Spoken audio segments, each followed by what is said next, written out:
Amazon, नाम तो सुना होगा ना? मुझे यकीन है कि आपने अपनी डेली लाइफ में अमेज़न की किसी न किसी सर्विस का यूज़ किया होगा। लेकिन आप सोच रहे होंगे कि पाकिस्तान में तो अमेज़न सर्विसेज़ अवेलेबल ही नहीं। तो अगर मैं कहूँ कि अमेज़न की सर्विस उस वेबसाइट ने ली है, जिस पर आप ये वीडियो देख रहे हैं, तो ये सुनकर आपको कैसा लगेगा? नहीं समझे? तो कोई बात नहीं, मैं समझा देता हूँ आपको इस वीडियो में।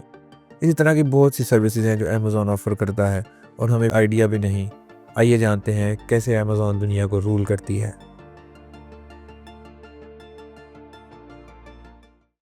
तो अमेज़न को जेफ बेज़ोस ने 5 जुलाई 1994 को फॉर्म किया। जेफ बेज़ोस ने अपने पेरेंट्स से $2.5 लाख का लोन लेकर अमेज़न के ऊपर काम करना स्टार्ट किया। स्टार्ट में तो अमेज़न सिर्फ एक ऑनलाइन बुक स्टोर की तरह थी। उस टाइम पर ये इंटरनेट का स्टार्ट था और बहुत सी कंपनीज उभर कर आ रही थी। एप्पल ने अपनी प्रोडक्ट से एक्सक्लूसिव मार्केट को कैप्चर कर लिया था, लेकिन अभी भी एक ऑनलाइन स्टोर का आइडिया रिलेटिवली उस दौर के लिए एक न्यू आइडिया था। और स्टार्ट में जेफ बेज़ोस सिर्फ अपनी वेबसाइट पर बुक सेल किया करते थे। अमेज़न अपने होल सेलर्स और पब्लिशर्स से बुक सोर्स करवाते और उन्हें अपनी वेबसाइट पर सेल करते थे। तो 1995 में उन्होंने अपनी वेबसाइट पब्लिश कर दी और दिसंबर 1996 तक उनके पास 1,80,000 कस्टमर्स हो गए थे। तो 1997 तक अमेज़न का रेवेन्यू $148 मिलियन तक पहुंच गया था। इसी तरह 1997 में अमेज़न ने अपना आईपीओ किया और अमेज़न अमेरिकन स्टॉक एक्सचेंज में लिस्ट हो गई। 1998 में अमेज़न का रेवेन्यू $600 मिलियन तक पहुंच गया था। और अमेज़न की इतनी जल्द पॉपुलर होने के पीछे वजह ये थी कि अमेज़न बहुत कन्वीनियंट सर्विसेज ऑफ़र कर रहा था और उस टाइम पर इस तरह की सर्विसेज और कोई नहीं देता था।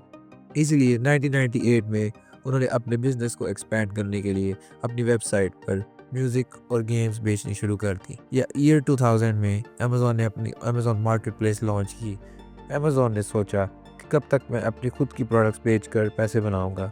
अब सेलर्स को भी एक ऐसा प्लेटफॉर्म दिया जाए जहां वो अपनी प्रोडक्ट सेल कर सकें और बायर ख़रीद सकें।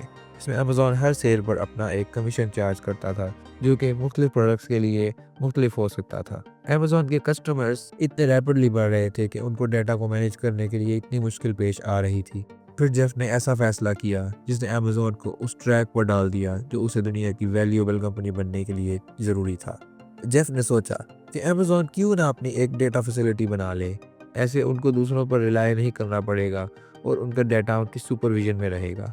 तो अमेज़न ने इनॉग्रेट किया AWS, Amazon web services. Similarly ये भी एक ऐसी फील्ड थी जहां कंपटीशन रिलेटिवली बहुत कम था और अमेज़न ने अपनी डाटा की कमी पूरी करके दूसरों को भी डाटा स्टोरेज की सर्विस प्रोवाइड करनी शुरू कर दी। और आज दुनिया जानती है, दुनिया की बड़ी से बड़ी कंपनीज जैसे कि यूट्यूब, नेटफ्लिक्स, ट्विच, फेसबुक वगैरह का डाटा AWS की डाटा स्टोरेज फैसिलिटीज़ में पड़ा हुआ है। तो अगली बार जब आप यूट्यूब यूज़ करें तो समझ जाइएगा। और ये डाटा का बिज़नेस अमेज़न के लिए बहुत बेनिफिशियल था। अब आते आते ये 2000 से 2006 तक अमेज़न ने अपने कस्टमर एक्सपीरियंस को बेहतर बनाने पर काम किया और ये 2007 में अमेज़न ने अपना एक और हिट प्रोडक्ट लॉन्च किया जिसका नेम था अमेज़न किंडल, जो कि एक ई रीडर था। जैसे अमेज़न का स्टार्ट बुक स्टोर का तर्ज पर हुआ था, तो ये एक ई रीडर जेफ के प्लान्स में था और अपने टाइम के लिए ये भी एक न्यू प्रोडक्ट था। और आज अमेज़न किंडल दुनिया का सबसे बड़ा ई बुक रीडर गैजेट है। अब ये सब सुनकर आपको लग रहा होगा कि हर जगह तो अमेज़न को फर्स्ट मूवर एडवांटेज मिल गया, लेकिन बात ये थी कि अमेज़न ने बहुत क्विकली इनोवेट किया, न्यू प्रोडक्ट्स लॉन्च की, अपने कस्टमर एक्सपीरियंस को बेटर बनाया और इस फर्स्ट मूवर एडवांटेज के साथ एग्जीक्यूशन की वजह से डोमिनेट किया। लेकिन ऐसा नहीं है कि हर जगह अमेज़न सक्सेसफुल हुआ, बल्कि बहुत सारी फील्ड्स में अमेज़न को भी फेलियर का सामना करना पड़ा। जैसे 2014 में अमेज़न ने अपना फायर फ़ोन लॉन्च किया। अब ये एक ऐसा टाइम था कि दुनिया आईफोन और एंड्रॉयड ये दो सेक्शन में सेग्रीगेट हो गई थी और मार्केट में सस्टेन करना बहुत मुश्किल था। इसी तरह पाकिस्तान में भी दराज को फर्स्ट मूवर एडवांटेज मिल गया और उन्होंने भी अच्छी एग्जीक्यूशन के साथ पाकिस्तानी ई कॉमर्स मार्केट को डोमिनेट किया। अब अमेज़न ने किस तरह डिफरेंट वर्ल्ड रीजन में एक्सपैंड किया और किस तरह उनके रेवेन्यू में इंक्रीज़ आया, वो तो एक नई कहानी है। लेकिन इसको बेहतर तरीके से समझने के लिए आप इस चार्ट को देख सकते हैं। अब इस सब कंपनी के फ़ायदे की वजह से जेफ बेज़ोस जो कि कंपनी के फाउंडर थे, उनके पास शेयर्स थे कंपनी के, उनको अच्छा खासा फ़ायदा हुआ और वो दुनिया के अमीर तरीन आदमियों की लिस्ट में नंबर 1 बने। आजकल इलॉन आगे हैं, लेकिन इनके दरमियान कंपटीशन चलता रहता है इस लिस्ट में। अब थोड़ा बात कर लेते हैं बिजनेस मॉडल की। अमेज़न का business model mostly online store का है। वो 2 तरह के बिज़नेस मॉडल पर चलता है, एक है 1P और एक है 3P। 1P का मतलब है डायरेक्ट टू कंज्यूमर, मतलब अमेज़न ही एक पार्टी है दरमियान में और अमेज़न ही अपनी प्रोडक्ट सेल कर रहा है। और 3P का मतलब है थर्ड पार्टी, यानी अमेज़न के ऊपर जो सेलर्स अपना सामान सेल कर रहे हैं, उनमें से अमेज़न अपना एक कमीशन रखता है।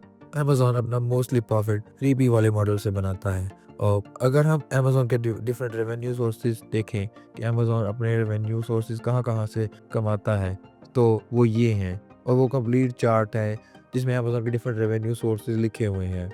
तो अमेज़न ने तकरीबन 2016 तक मिनिमम प्रॉफिट अर्न किया और जितना पैसा बनाया ऑलमोस्ट सारा इनोवेशन, रिसर्च एंड डेवलपमेंट और मुख्तलिफ जगह पर री इन्वेस्ट किया ताकि कंपनी मुसलसल ग्रो करती रहे।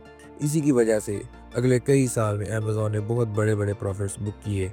और तो और अमेज़न ने मुसलसल इनोवेट किया, न्यू प्रोडक्ट्स बनाई, अपनी सर्विस बेहतर करने में इन्वेस्ट किया और इसलिए अमेज़न आज भी दुनिया की वैल्यूएबल तरीन कंपनी में से एक है। इससे एक चीज़ तो हमें समझ आती है कि अगर हम सही टाइम पर सही अपॉर्चुनिटीज़ ग्रैब कर लें और उस पर मुसलसल काम करते रहें, तो यकीनन आपको सक्सेसफुल होने से कोई नहीं रोक सकता। उम्मीद है अमेज़न की ये स्टोरी आपको पसंद आई होगी और इस तरह की वीडियोस और देखने के लिए चैनल को सब्सक्राइब करें।